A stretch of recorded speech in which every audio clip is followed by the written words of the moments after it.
Hello everyone, welcome back to my channel. So last క్లాసెస్లో మనము సమాచార హక్కు చట్టం 2005 గురించి A to Zగా క్లియర్ ఎక్స్ప్లెనేషన్ అయితే చేస్తానండి. సో ఈరోజు కూడా మన క్లాస్ ఏంటంటే బాలల హక్కుల గురించి. స్టార్టింగ్ మనకు ఎప్పుడు అమలులోకి వచ్చింది, ప్రజెంట్ ఎన్ని మనకు సెక్షన్స్ ఉన్నాయి, ఆర్టికల్ సిఎన్ అనేది మనకి ఏ రకంగా చెప్తుంది, అంటే ఫలానా ఆర్టికల్ అనేది దేనికి సంబంధించింది అనేది క్లియర్ కట్గా అన్నీ కూడా మీకు ఎక్స్ప్లెయిన్ అయితే చేస్తాను. సో వీడియోని మాత్రం ఎక్కడ స్కిప్ చేయకండి. అండ్ వన్ మోర్ థింగ్ ఏంటంటే, క్వశ్చన్ మనకు ఇది ఇస్తారా అది ఇవ్వరా అనేసి కాకుండా ప్రతిదీ కూడా చదవండి. ఎందుకంటే మేబీ చెప్పలేము. సో మనకు సిలబస్లో మెన్షన్ చేశారు కాబట్టి యాజ్ యూజువల్గా మనకి ఎక్కడో చోట ఒక క్వశ్చన్ అయితే వస్తుంది. అది ఆర్టికల్స్ కావచ్చు, లేకుంటే అది మనకు బాలల హక్కుల చట్టం అనేది ఫర్ ఎగ్జాంపుల్ ఎప్పుడు అమలులోకి వచ్చింది, ఇలాంటివన్నీ కూడా మనకు క్వశ్చన్స్ రావడానికి అయితే ఛాన్సెస్ అయితే ఉన్నాయండి. ఎస్జిటి వాళ్ళు కానీ, స్కూల్ అసిస్టెంట్ వాళ్ళు కానీ, AP or Telangana, TET or DSC రెండింటికి సంబంధించిన క్లాస్ ఇది. సో వీడియోని లాస్ట్ వరకు చూస్తారని అనుకుంటున్నాను. అలాగే మీకు నచ్చినట్లయితే ఫస్ట్ ఆఫ్ ఆల్ మన ఛానల్ని లైక్ అండ్ షేర్, సబ్స్క్రైబ్ చేయడం మాత్రం మర్చిపోకండి. అలాగే మీ యొక్క వాల్యుబుల్ ఫీడ్బ్యాక్ని మాత్రం కామెంట్ అయితే చేయండి. సో బాలల హక్కులు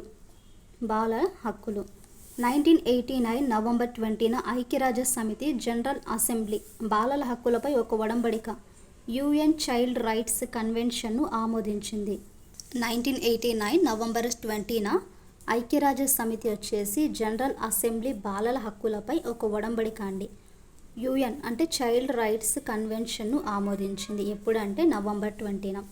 బాలల హక్కుల పరిరక్షణ దినోత్సవం వచ్చేసి నవంబర్ 20. బాలల హక్కుల పరిరక్షణ దినోత్సవము నవంబర్ 20, గుర్తుంచుకోండి ఇదైతే. సో మనకు డైరెక్ట్ బిట్టు ఒక్కోసారి ఇస్తాడండి, బాలల హక్కుల పరిరక్షణ దినోత్సవం అనేసి డేట్స్ అన్నీ కూడా మెన్షన్ చేస్తారు. సో అప్పుడు ఏమి చెప్పాలంటే మనకు నవంబర్ 20. యుఎన్సిఆర్సిలో మొత్తం ఆర్టికల్స్ 54 అయితే ఉన్నాయి. యుఎన్సిఆర్సిలో మొత్తం ఆర్టికల్స్ ఎన్ని ఉన్నాయంటే 54 అయితే ఉన్నాయి. సో యుఎన్సిఆర్సి యొక్క ఫుల్ ఫామ్ వచ్చేసి యునైటెడ్ చైల్డ్ రైట్స్ కన్వెన్షన్. దీనిలో మొత్తం ఆర్టికల్స్ ఎన్ని ఉన్నాయంటే 54 ఉన్నాయి. ఫస్ట్ భాగం అంటే మనకు మొదటి భాగంలో ఏం చెప్తుందంటే, ఇందులో 1 నుండి 41 ఆర్టికల్స్ అయితే ఉన్నాయండి. మొదటి భాగంలో 1 నుంచి 41 ఆర్టికల్స్ ఉంటాయి. 18 ఇయర్స్ ఎవరైతే పిల్లలకు వర్తించే హక్కులు కానీ వాటి అమలుకు పాటించాల్సిన కొన్ని సూత్రాలు అనేవి మనకు ఈ భాగంలో అయితే పొందుపరుస్తారు. ఎప్పుడంటే 1 నుంచి 41 ఆర్టికల్స్ అయితే ఉంటాయి మొదటి భాగంలో. 18 సంవత్సరాల వయసు పిల్లలకు వర్తించే హక్కులు కానీ వాటి అమలుకు పాటించాల్సిన మార్గదర్శక సూత్రాలు అనేవి ఉంటాయి. అండ్ రెండవ భాగంలో చూసుకుంటే 42 నుండి 45 ఆర్టికల్స్ అయితే ఉన్నాయండి. రెండవ భాగంలో 42 నుంచి 45 ఆర్టికల్స్ అయితే ఉన్నాయి. మొదటి భాగంలో ప్రస్తావించిన అంశాలు ఉన్నాయి కదా, అంటే ఈ భాగంలో మొదటి భాగంలో ప్రస్తావించిన అంశాల అమలుకు ప్రభుత్వాలు చేయాల్సిన కార్యాచరణకు రెండవ భాగం అనేది తెలుపుతుంది. అంటే 40 నుండి 45 ఆర్టికల్స్ అయితే ఉంటాయి.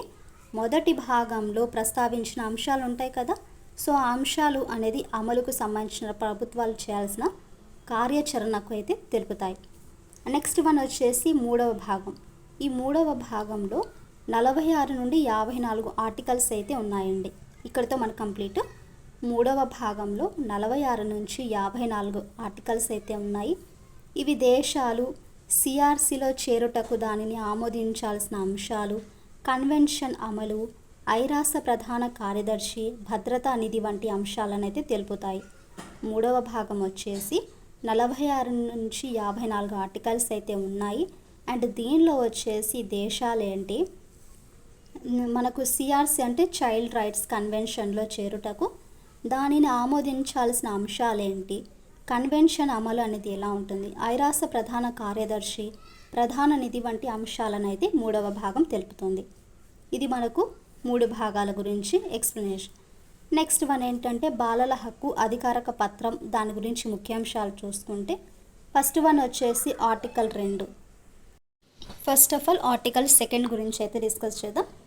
ఎటువంటి వివక్షత లేకుండా పిల్లలందరూ హక్కులను అనుభవించడము. ఆర్టికల్ 2 ఏం తెలుపుతుందంటే, ఎటువంటి పార్షియాలిటీ అనేది లేకుండా పిల్లలందరూ కూడా హక్కులను అనుభవించడం. అండ్ ఆర్టికల్ 6 వచ్చేసి జీవించే హక్కు. 7 వచ్చేసి పుట్టుక నమోదు, జాతీయత, తల్లిదండ్రులను తెలుసుకునే హక్కు. 8th వన్ వచ్చేసి తన గుర్తింపు, కుటుంబ సంబంధాలను కాపాడుకునే హక్కు. నెక్స్ట్ 9th ఆర్టికల్ చూసుకుంటే తల్లిదండ్రుల నుండి విడిపోకుండా రక్షించుకునే హక్కు. 10 వచ్చేసి కుటుంబ పునరేకీకరణకు జాతీయ సరిహద్దులను దాటే హక్కు.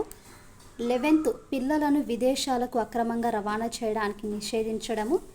ఆర్టికల్ 12 వచ్చేసి వయస్సు పరిణతులకు అనుసరించి అభిప్రాయాలను వ్యక్తపరిచే హక్కు. 13 వచ్చేసి వాక్ స్వాతంత్రము. 14 ఆలోచన మనసాక్షి మత స్వాతంత్రము. ఆర్టికల్ 15 వచ్చేసి సంస్థలను స్థాపించుకొని సమావేశమయ్యే హక్కు. 16 ఏకాంతవాస హక్కు అంటే ఏకాంతవాస హక్కు. 17 ప్రసార సాధనాల నుండి సమాచారం పొందే హక్కు. తల్లిదండ్రుల నుండి సంరక్షణ పొందే హక్కు. 20 వచ్చేసి కుటుంబ పర్యావరణాన్ని కోల్పోయిన వారు రాజ్యం నుంచి సంరక్షణ పొందే హక్కులు కానివ్వండి. 21 వచ్చేసి దత్తత సమయంలో పొందే హక్కులు. అలాగే శరణార్థులైన పిల్లల హక్కులు అంటే పేరెంట్స్ కానీ ఎవరు మనకు అనాథ పిల్లలు ఉంటారు కదా, సో ఆర్టికల్ 22 వచ్చేసి శరణార్థులైన పిల్లల హక్కుల గురించి. నెక్స్ట్ వన్ వచ్చేసి 23 మానసిక శారీరక వికలాంగ పిల్లల హక్కుల గురించి.